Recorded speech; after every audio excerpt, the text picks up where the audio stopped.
বিবাহের উপর এই রিলসটি। যাদের বিবাহে বাধা আসছে, বিবাহ না হলে তারা কি করবে?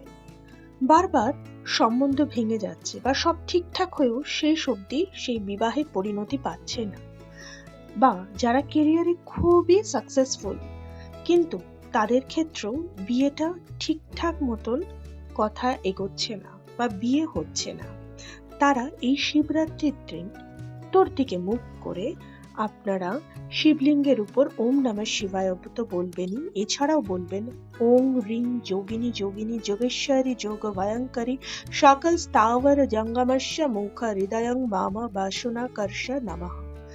মিনিমাম 11 বার আপনাকে বলতেই হবে।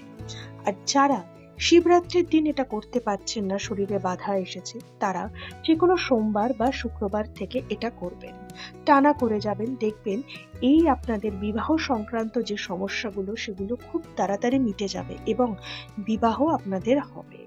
আর যারা বার্থ চার্ট অ্যানালিসিস করতে চান তাদের জন্য আমার ডিটেইলিং দেওয়া আছে। নমস্কার।